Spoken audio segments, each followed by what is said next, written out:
उत्तर प्रदेश के मुख्यमंत्री योगी आदित्यनाथ इस बार कुछ ऐसा फैसला करने जा रहे हैं जिससे वो लोग बाप बाप करेंगे जो लोग अपने माता पिता का ध्यान नहीं रखते। भाई योगी आदित्यनाथ किसी भी चीज में बहुत क्लियर थॉट प्रोसेस रखते हैं, कानून व्यवस्था एकदम टाइट रखते हैं, कड़े फैसले लेते हैं, सबको पता है। लेकिन आज जो योगी फैसला ले रहे हैं या लेने जा रहे हैं उससे वो इतना कमाने वाले हैं कि आपको यकीन नहीं होगा, और उस कमाई के बारे में बताऊंगा। सीएम योगी का हंटर अब ऐसे लोगों पर चलेगा जो माता पिता की प्रॉपर्टी पर तो हक जमाते हैं लेकिन उन्हीं माता पिता को बेघर करने में हिचकते हैं। सीएम योगी अब ऐसा सख्त कानून लाने जा रहे हैं जिससे अब यूपी में कोई भी अपने माता पिता को बुढ़ापे में बेसहारा छोड़ने की बेदर्दी नहीं दिखा पाएगा। आप सोच रहे हैं ऐसा उत्तर प्रदेश में करने जा रहे हैं योगी आदित्यनाथ, जबकि भारत वो देश है जहां माता पिता को भगवान से पहले माना जाता है। हमारे यहां माता पिता के लिए पूजनीय जैसे शब्दों का इस्तेमाल होता है, लेकिन एक सच्चाई यह भी है कि भारत में बहुत से बुजुर्ग माता पिता की स्थिति बहुत खराब है। भाई उनके बच्चे बुढ़ापे में आकर उनकी देखभाल करना बंद कर देते हैं, खाली प्रॉपर्टी से मतलब रह जाता है।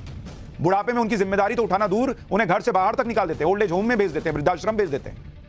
बहुत से बच्चे अपने मां बाप से जब तक रिश्ता रखते हैं जब तक उनके पास पैसा, पेंशन या पुरानी संपत्ति, और जैसे ही ये संपत्ति मिल जाती है तो वो लोग अपने माता पिता को छोड़ देते हैं। लेकिन बॉस यूपी में अब ऐसे लोगों की खैर नहीं है जो अपने माता पिता के साथ ऐसा गलत व्यवहार करते हैं, क्योंकि योगी आदित्यनाथ सरकार ऐसा सख्त कानून लाने जा रही है जिसमें माता पिता के साथ बुरा व्यवहार करने वाले बच्चों को उनकी संपत्ति से ही बेदखल किया जा सकता है। इसके अलावा ऐसे लोगों को अपने माता पिता की देखभाल के लिए भत्ता भी देना पड़ेगा। सबसे बड़ी बात, इस पूरे प्रोसेस में यूपी सरकार और यूपी की पुलिस भी ऐसे माता पिता की मदद करेगी। अब आप सोचिए योगी आदित्यनाथ कितना कमाने वाले हैं, लेकिन क्या कमाई, नोट नहीं बॉस, आशीर्वाद कमाने वाले हैं। एक ऐसा मुख्यमंत्री जिसको यह समझ में आ रहा है कि मां बाप के साथ बच्चे क्या करते हैं, इसको रोकना है तो कड़ा कानून लाना पड़ेगा। ये हैं योगी आदित्यनाथ, और वो ये इसलिए भी करते हैं क्योंकि उनका खुद अपने परिवार से, भले अब वो चूंकि मुख्यमंत्री हैं दूर रहते हैं, लेकिन अपनी मां से मिलने जाते हैं तो कैसे मिलते हैं, फोटो डालिए जरा देखिए, वो दिखता है कि आज भी मां के लिए समर्पण है, जी सीधे पैर में गिर जाते हैं। तो जिस आदमी को अपने मां बाप से लगाव होगा वही ना समझेगा कि बूढ़े मां बाप के साथ जो लोग छोड़ देते हैं क्या बीतती होगी। अरे भाई बुढ़ापे में माता पिता कहां कहां चक्कर काटेंगे, उनकी मदद के लिए कोई तो चाहिए, इसलिए जिम्मेदारी योगी सरकार ने उठाई। आप देखिए जो माता पिता पूरे जीवन अपने बच्चों को पालते पोसते हैं, उनके सपने और जरूरतों को पूरा करने के लिए संघर्ष करते हैं, और जब यही माता पिता बूढ़े हो जाते हैं तो कुछ लोग इन्हें बोझ समझने लगते हैं। ऐसे लोगों को ठीक करने के लिए योगी सरकार ने कानून पर काम करना शुरू कर दिया है। इसके लिए माता पिता और वरिष्ठ नागरिकों का भरण पोषण और कल्याण नियमावली 2014 में योगी सरकार कुछ बदलाव करने जा रही है। इस कानून में किस तरह के नए प्रावधान होंगे, इसे लेकर यूपी समाज कल्याण विभाग ने सीएम योगी के सामने एक प्रेजेंटेशन दी है, बताया जा रहा है। इसके मुताबिक जो बच्चे अपने माता पिता के साथ बुरा व्यवहार करते हैं उन्हें माता पिता की संपत्ति से हाथ धोना पड़ेगा। यह नहीं चलेगा बॉस योगी सरकार में कि मां बाप को बस संपत्ति में साइन करा लिए, बाबूजी एक और जीरो करके वो ऐड नहीं आता था और उसके बाद बाबूजी को जीरो मानने लग गए। अब बच्चों को मां और बाप भी करना पड़ेगा। अगर माता पिता अपने बच्चों को संपत्ति सौंप चुके हैं तो उस संपत्ति की रजिस्ट्री कैंसिल करके उसका अधिकार लेकर फिर से माता पिता को सौंपा जाएगा। भाई कई बार मां बाप प्यार में कर दिए, बाद में बच्चे का रूप पता चलता है कि अरे ये तो गजब ही निकला यार, ये तो हमको पूछ ही नहीं रहा है, लेकिन तब तक तो रजिस्ट्री हो जाती है। अब योगी सरकार ला रही है नियम कि रजिस्ट्री कैंसिल करो, मां बाप को वापस दे देंगे। यानी जो बच्चे मां बाप से अपने नाम वसीयत कराने के बाद उन्हें अकेला छोड़ देते हैं वो अब ऐसा नहीं कर पाएंगे। हालांकि ये सारे अधिकार केंद्र के कानून माता पिता और वरिष्ठ नागरिकों का भरण पोषण एवं कल्याण अधिनियम 2007 में दिए गए हैं, लेकिन योगी सरकार इस कानून को आसान तरीके से लागू करवाने पर अब काम कर रही है, जिसमें बुजुर्ग माता पिता अपने बच्चों को 30 दिन के अंदर अपनी संपत्ति से बेदखल भी कर सकते हैं। इसमें संबंधित विभाग की जिम्मेदारी तय की जाएगी, और सबसे बड़ी बात, इस पूरी प्रक्रिया में यूपी पुलिस भी बुजुर्ग मां बाप की मदद करेगी।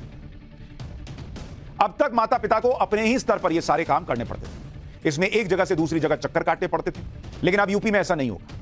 इस कानून के आने के बाद वो बच्चे संभल जाएंगे जो अपने माता पिता को बोझ समझते हैं और उनकी संपत्ति हथियाने के बाद साइड कर देते हैं। यह बड़ी बात इसलिए है क्योंकि उत्तर प्रदेश में यह फैसला जो योगी आदित्यनाथ लेने जा रहे हैं वहां पर बड़ी आबादी बुजुर्गों की है। भाई आप उत्तर प्रदेश की आबादी सुनते हैं कि भाई 20 करोड़ 25 करोड़ के आसपास है, लेकिन उसमें बुजुर्ग कितने आपको पता है? यूपी में जो बुजुर्ग हैं उनकी संख्या आप देखिए, यूपी के अंदर करीब 2 करोड़ बुजुर्ग हैं उत्तर प्रदेश के अंदर, 2 करोड़। अब आप सोचिए 2 करोड़ लोग योगी आदित्यनाथ को आशीर्वाद ही ना देंगे कि भाई इस बुढ़ापे में कोई तो है जो सोच रहा है, और वो कमाई किसी पैसे वाली कमाई से बहुत ऊपर होती है जो योगी आदित्यनाथ कमा रहे हैं। माता पिता को उनका सम्मान और हक दिलवाने के लिए योगी सरकार ने इस बात को समझा कि कानून बनाने और कानून को लागू करने में बहुत फर्क होता है। आप देखिए कानून तो पहले से ही था, इसके लागू करने में दिक्कतें आ रही थी। अभी लगभग 70% बुजुर्ग अपने बच्चों के अत्याचार को सहन कर रहे हैं, सिर्फ 30% ही कानूनी रास्ता अपना पाते हैं। इसकी सबसे बड़ी वजह यह है कि आज भी भारत में बहुत से बुजुर्ग लोक लाज के डर से अपने बच्चों के खिलाफ कानूनी कार्रवाई करने से हिचकिचाते हैं।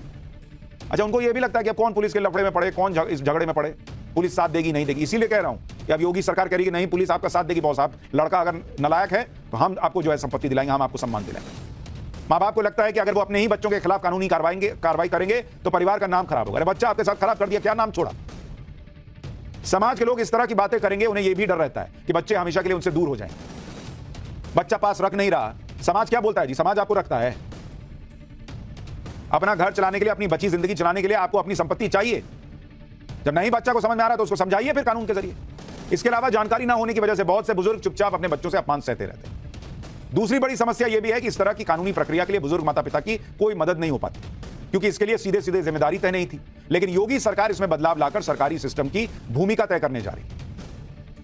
बुजुर्गों को लेकर योगी सरकार जो कानून में बदलाव करने जा रही है वो पूरे देश में लागू होना चाहिए, क्योंकि देश भर में बुजुर्गों की स्थिति बहुत खराब है। भारत में इस वक्त करीब 13 करोड़ 80 लाख बुजुर्ग आबादी, जो अगले 10 साल में बढ़कर 19 करोड़ से ज्यादा हो जाएगी।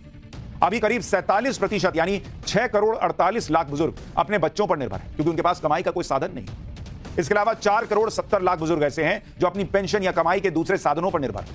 बुजुर्गों की बिगड़ती हालत को जानने के लिए कुछ साल पहले एक सर्वे किया गया, जिसमें 70% बुजुर्गों ने माना कि उनके पास कमाई का कोई साधन ही नहीं था।